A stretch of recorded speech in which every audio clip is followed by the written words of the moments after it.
Bonjour. Alors, nous allons commencer par revoir les égalités de fractions. La propriété de la leçon vous dit que la valeur d'une fraction ne change pas quand on multiplie ou quand on divise son numérateur et son dénominateur par un même nombre non nul. Sur la ligne du dessous, on vous explique, on vous redit en fait exactement la même chose avec une formule, c'est-à-dire qu'on utilise des lettres pour remplacer n'importe quel nombre. Donc, la valeur de la fraction, c'est a sur b. Elle ne change pas, elle reste identique lorsqu'on multiplie son numérateur et son dénominateur par le même nombre, ici k. Et on vous dit aussi, la valeur de la fraction a sur b ne change pas, c'est pour ça qu'il y a le signe égal, hein, elle ne change pas lorsqu'on divise son numérateur et son dénominateur par un même nombre. Au passage, je vous rappelle que quand on parle de fraction, le numérateur et le dénominateur sont des nombres entiers. Alors, deux petits exemples. La fraction 7 huitièmes est égale à la fraction 35 quarantièmes. Pourquoi? Eh bien parce que j'ai multiplié le numérateur et le dénominateur par un même nombre, ici 5. Ici, la valeur de la fraction 12 sur 21 ne change pas et est égale à 4 septièmes. Pourquoi? Parce que j'ai divisé le numérateur et le dénominateur par 3. Alors, on a simplifié la fraction, on va voir tout de suite ce que ça signifie. Simplifier une fraction, c'est l'écrire avec une fraction égale, mais avec un numérateur et un dénominateur plus petits. En d'autres termes, ça veut tout simplement dire qu'on va essayer d'écrire la fraction 630 sur 700 avec les nombres les plus petits possibles. Alors, pourquoi est-ce qu'on choisit de diviser par 10?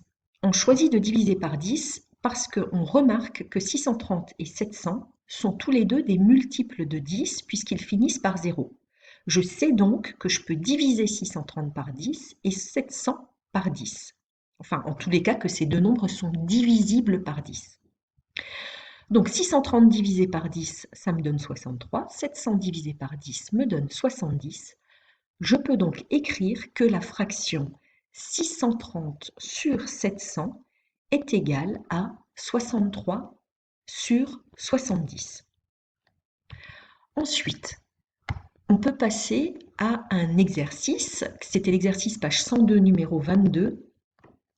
La question était simplifier justement ces fractions. Pour la fraction 15 sur 40, alors, on se rend compte qu'on va pouvoir simplifier par 5. Pourquoi est-ce qu'on va pouvoir simplifier par 5? Eh bien, tout simplement parce que 15 et 40 sont tous les deux dans la table de 5. Donc, je remplace 15 par 5 fois 3. Je remplace 40 par 5 fois 8. Et je vais à présent pouvoir simplifier par 5 puisque j'ai 2 fois, ou plutôt parce que j'ai le 5 qui apparaît au numérateur et au dénominateur. Et j'obtiens donc 3 huitièmes. Alors, ici, finalement, ce que j'ai fait pour passer de 5 fois 3 sur 5 fois 8 à 3 huitièmes, j'ai divisé le numérateur par 5 et j'ai divisé le dénominateur par 5. Donc certains d'entre vous écrivent directement qu'on peut sans remplacer, c'est-à-dire qu'ils ne remplacent pas 15 par 5 fois 3, mais ils écrivent directement la division qu'ils effectuent. Alors peu importe la méthode que vous choisissez, mais dans tous les cas, il faut une étape intermédiaire, il faut que je vois par quel nombre vous avez simplifié. Bien tout simplement parce que la calculatrice, elle vous donne le résultat directement. Alors d'autres exemples ici, j'ai simplement écrit par quel nombre on a simplifié. Alors ici, on vous expliquait qu'on a simplifié par 7. Pourquoi? Parce que 21 et 14 sont tous les deux des nombres dans la table de 7. Ici, dans le grand C, 18 sur 42. On commence par se demander 18 et 42 sont dans la table, sont dans quelle table? Ils sont tous les deux dans la table de 6. Ici, de la même manière, on se demande 27 et 63 sont des multiples de quel nombre? Donc 27 et 63 sont tous les deux des multiples de 9. 9 et 24 sont des multiples de quel nombre? 9 et 24 sont des multiples de 3. 75 et 100 sont tous les deux des multiples de 25. Donc à chaque fois, on va simplifier par ce nombre. Simplifier par le nombre, ça veut dire que je peux diviser le numérateur et le dénominateur par le nombre. Donc sur le côté droit, vous avez la même écriture que ce qui se trouve sur le côté gauche, mais en faisant apparaître la division et sans remplacer en fait. Ensuite, justement, on va voir à présent une autre utilisation de ces égalités de fractions, et c'est celle qui consiste à diviser par un nombre décimal. Alors, le souci, c'est que vous ne savez pas, normalement, vous ne savez pas diviser par un nombre décimal. Certains d'entre vous ont peut-être appris des trucs, mais là, on va voir justement d'où sortent ces trucs. Donc, la méthode, pour diviser un nombre par un nombre décimal, on peut transformer le quotient formé par ces deux nombres pour que le dénominateur soit un entier. Pourquoi veut-on que le dénominateur soit un entier? Eh bien, tout simplement parce que là, vous savez poser ces divisions. Alors, on va faire un exemple. 7,62 divisé par 0,3. Vous ne savez pas poser la division par 0,3. Mais vous savez diviser par 3. Donc, ce qu'on fait, c'est qu'on va transformer la fraction 7,62 divisé par 0,3 de manière à faire apparaître un nombre entier au dénominateur. Donc quand on dit que le dénominateur soit entier, c'est-à-dire qu'on veut un nombre entier au dénominateur. Alors comment on fait? Eh bien, on se dit que ce qui serait bien, c'est qu'on multiplie, qu'on cherche une fraction égale, et de manière à ce que le dénominateur soit un entier, ça veut dire qu'il faut que je multiplie par 10. Mais bien entendu, si je multiplie le dénominateur par 10, je dois aussi multiplier le numérateur par 10 pour que la fraction 7,2 sur 0,3 reste la même. Et j'obtiens donc 76,2 divisé par 3. Ainsi, on vous dit le résultat de 7,62 divisé par 0,3 est donc le même que celui de 76,2 divisé par 3, c'est-à-dire 25,4. Alors ce 25,4, ici, on ne dit rien du tout, mais quand vous n'avez pas le choix, vous posez la division. Alors, je vous fais l'exemple que j'ai mis en bas parce que il convient. Pourquoi? Parce que là, vous voyez, j'ai multiplié par 10. Mais pourquoi j'ai multiplié par 10? Eh bien, tout simplement parce qu'on me donnait des dixièmes. Donc, il fallait que je multiplie par 10 pour avoir un nombre entier. Ici, au dénominateur, j'ai des centièmes, j'ai 3 centièmes. Donc pour que mon dénominateur soit un nombre entier, il va falloir que je multiplie par 100. Si je multiplie le dénominateur par 100, pour que ma fraction reste égale, je dois multiplier le numérateur par 100 lui aussi. Ainsi, 2,7 divisé par 3 centièmes est égal à 270 tiers. Et 270 tiers, en plus, vous savez très bien que ça fait 90. Pourquoi? Parce que 27 divisé par 3, ça fait 9. Ensuite, la correction de l'exercice numéro 27.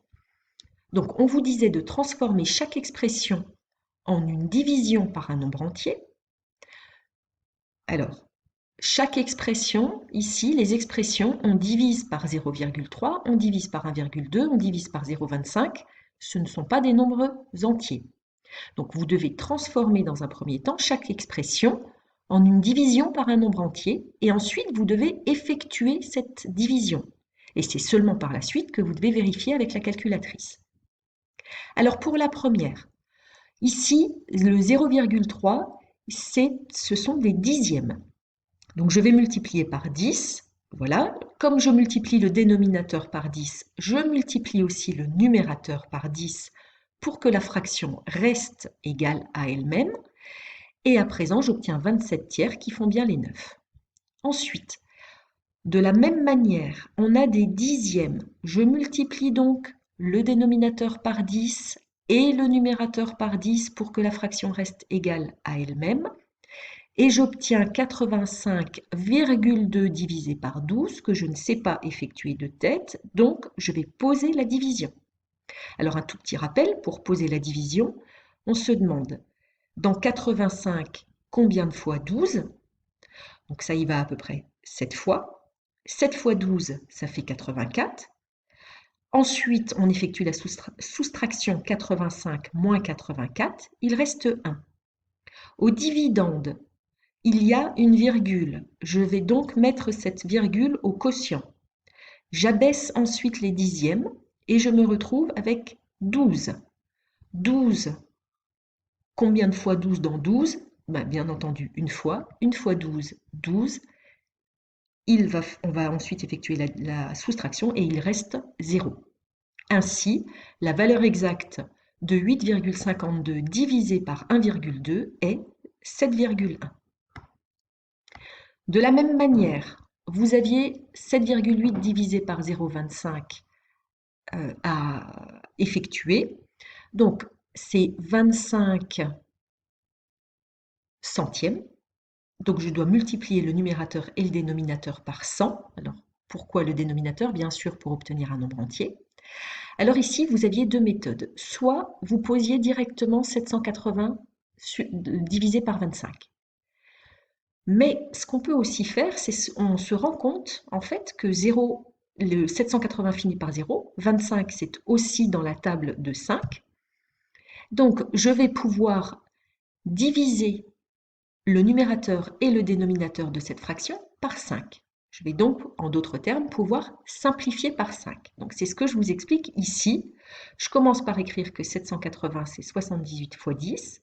Pour tous ceux qui ont déjà remarqué que c'était par 5, on peut bien sûr écrire directement ceci. Là, pour le passage de cette étape à celle-ci, j'ai remplacé 10 par 2 fois 5. Je remplace 25 par 5 fois 5. Et comment j'obtiens le 156 sur 5? J'ai remplacé 70, j'ai calculé 78 fois 2, qui font les 56, et j'ai bien sûr simplifié par 5. Et donc là, je peux aussi, plutôt que de poser 780 sur 25, je pose 156 divisé par 5. Et dans tous les cas, je trouve 31,2. Ensuite, pour ce numéro 28, le problème dans les corrections que j'ai regardées, c'est que vous avez utilisé la calculatrice, vous n'avez pas montré comment vous avez calculé les quotients. Pour la première partie, il n'y a pas trop de soucis. Sauf que pour certains, ce n'est pas encore le dénominateur que vous transformez en nombre entier. C'est parfois, vous vous arrêtez au numérateur. Alors pour le premier, on l'avait déjà fait, le 8,05, je dois le multiplier par 100 parce que c'est 5 centièmes. Donc je multiplie par 100 pour avoir un nombre entier.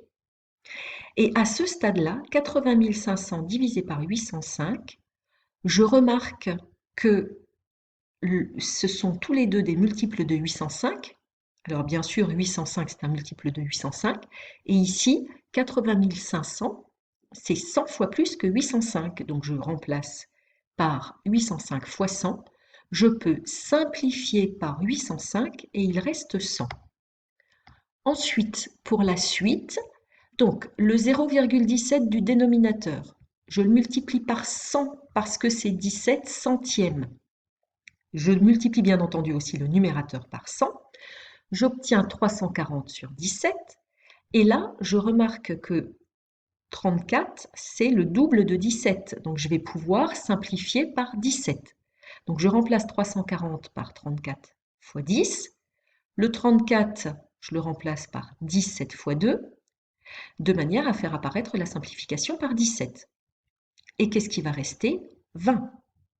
Ensuite, le 3,9, je le multiplie par 10 parce que j'ai 9 dixièmes. Et là, je me retrouve avec 50,7 divisé par 39 et vous posez la division. De la même manière, dans le dernier, vous posez la division 890 divisé par 751 pour trouver les résultats. hein. Je ne veux pas que vous utilisiez la calculatrice dans cet